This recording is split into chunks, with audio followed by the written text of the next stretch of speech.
नारद जी अपना मत भी प्रस्तुत करते हैं और प्रस्तुत करते हुए कहते हैं, संग में जुड़े, नारदस्तु तदर्पिताखिलाचारिता तद्विस्मरणे परम व्याकुलतेति।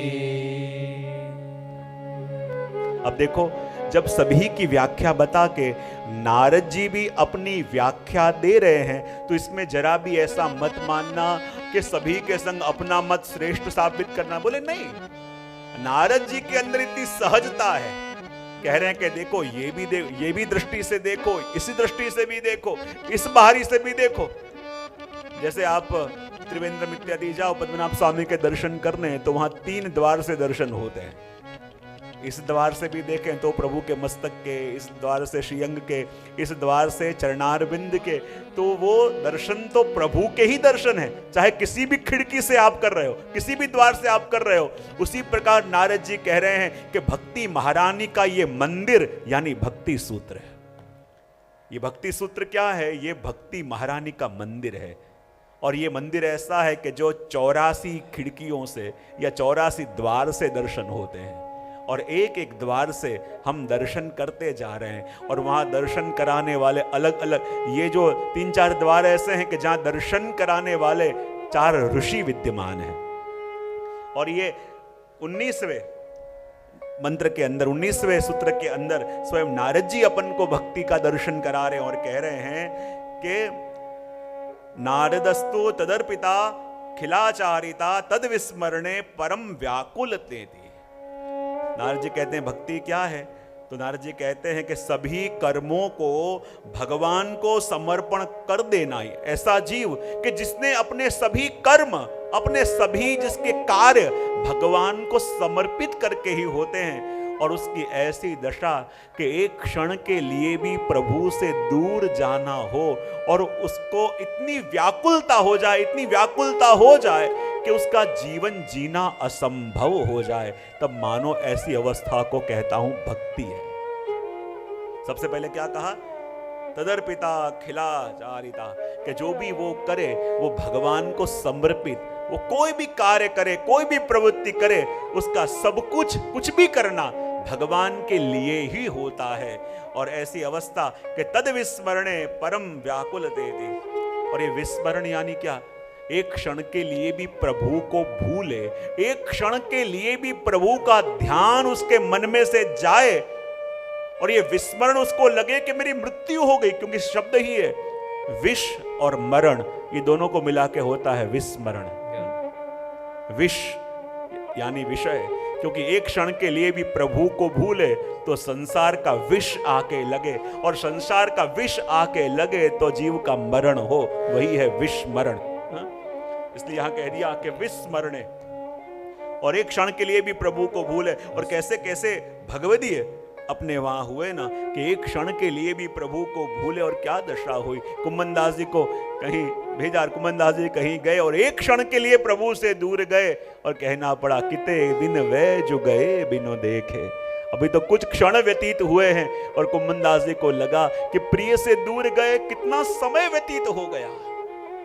एक क्षण के लिए भी प्रभु का वियोग जिससे सहन न हो। इसलिए जब कुम्मनदास जी को पता चला कि उनके पुत्र कृष्णदास जी को बाघ ने मार दिया है, और जीवन में पहली बार कुम्मनदास जी खूब रोए, मूर्छित होके गिर पड़े। सब लोग निंदा करने लगे, देखो कितने बड़े भगवदी पर, देखो ये संसार का दुख कैसा है। पुत्र का मरण हुआ और देखो ये भगवदी को भी संसार की आसक्ति छोड़ती नहीं है, देखो कैसे रुदन कर रहे हैं, मूर्छित होके गिर पड़े।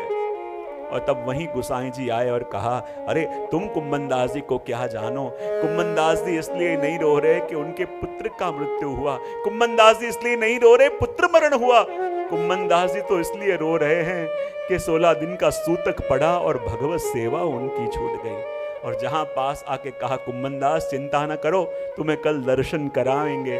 और जैसे किसी मृतदेह के अंदर अचानक प्राण आ गए हो, ऐसे कुम्मनदास जी एकदम उठ के जगे और कहा, कृपानाथ आपके दासन के मन की बात आपके अलावा और कौन जान सके। और कैसी आसक्ति कुम्मनदास जी की कि एक क्षण के लिए भी प्रभु से दूर जाने का समय, एक क्षण के लिए भी प्रभु से वियोग जो सहन न कर सके। और कहते हैं ना कि इसलिए तो गोपियां भी प्रभु ब्रह्मा जी को कह देती हैं जड़ उदीक्षताम, ब्रह्मा जी को भी जड़ कह दिया। बोले क्यों? गोपियां कहती हैं अरे साधारण मनुष्य के एक मुख है, दो आंखें हैं, तो भी वो गलती नहीं करते। हे ब्रह्मा जी, आपके तो 4 मुख हैं, 8 आंखें हैं, तो इतनी बड़ी गलती आपने कैसे कर दी? अरे नेत्र बनाए तो बनाए, पर ये नेत्र के ऊपर ये पलकें क्यों बना दी? क्योंकि पूरे दिन का विप्रयोग होता है कि कब हमारे प्रभु पधारें और इन नैनों को हम तृप्त करें प्रभु के दर्शन करके। और उस समय जब ये नैनों को प्रभु के दर्शन की आतुरता होती है और जब प्रभु के दर्शन कर रहे होते हैं और उस समय जब ये पलकें बंद होती हैं और हमें ऐसे लगता है कि मानो किसी ने जलती हुई शलाका लेके हमारे नैनों को छुआ दी हो, ऐसी पीड़ा हमें होती है कि जब प्रभु आपके दर्शन नहीं होते। और ऐसी प्रीति जब होती है तो उसी को तो भक्ति कहते हैं। सभी कुछ प्रभु के चरणों में, उसके पास उसका अपना कहने को कुछ है ही नहीं। वो जो भी करता है प्रभु के लिए करता है, जो भी उसका जीवन है प्रभुमय जीवन है।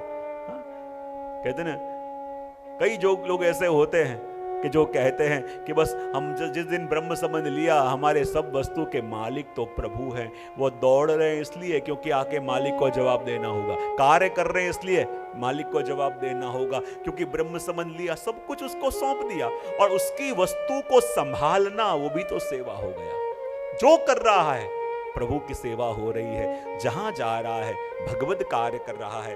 और ऐसी अवस्था हो गई कि एक क्षण के लिए भी जब वृत्रासुर से प्रभु ने पूछा कि तू मेरे दर्शन के लिए व्याकुल है, बता तेरी व्याकुलता कैसी है? वृत्रासुर ने कहा न, अजात पक्षा इव मातरम खगा। हे प्रभु, जैसे वो छोटे छोटे बच्चे हों कि जिनको घोंसले में छोड़ के और उसकी माँ दाने लेने गई हो और वो भूख से तड़पते हुए छोटे छोटे बच्चे जैसे अपनी माँ के लिए तड़पे, प्रभु मैं आपके लिए ऐसे तड़प रहा हूं। तब प्रभु ने कहा, वृत्रासुर, वो छोटे छोटे बच्चे अपनी मां के लिए तभी तक तड़पते हैं जब तक उनको उड़ना नहीं आता। जब उड़ना सीख जाते हैं तो ये तड़प भी नहीं रहती। तो क्या तुम्हारी तड़प मेरे लिए ऐसी है? बोले नहीं प्रभु। तो बता कैसी तड़प? सन्निमिथावस्थितराश्लार्ता, जैसे सामने गाय बंधी हुई हो और उसके सामने उसका बछड़ा बंधा हुआ हो और वो भूखा बछड़ा दूध पीने के लिए अपनी मां को देख के जैसे तड़पे, प्रभु मैं ऐसे आपके लिए तड़प रहा हूं। तब प्रभु ने कहा, वृत्रासुर, वो बच्चा तभी तक तड़पता है जब तक बड़ा नहीं हुआ। एक बार बड़ा हो गया तो ये तड़प भी रहने वाली नहीं है। तो क्या बता तेरी तड़प ऐसी है? बोले नहीं प्रभु। तो बता तेरी तड़प कैसी है? और तब वृत्रासुर ने कहा, प्रियम प्रियेवा विशतम विशन्ना मनोरविंदाक्ष दृक्षते त्वाम। जैसे कोई स्त्री का प्रियतम परदेश गया हो और परदेश गए हुए प्रियतम के लिए वो स्त्री जैसे व्याकुल रहती है, घर में कुछ काम करे, प्रवृत्ति करे, चिंतन तो उसी का होता है। और जब प्रियतम वापस आते हैं तब भी उसकी प्रीति कभी कम नहीं होती।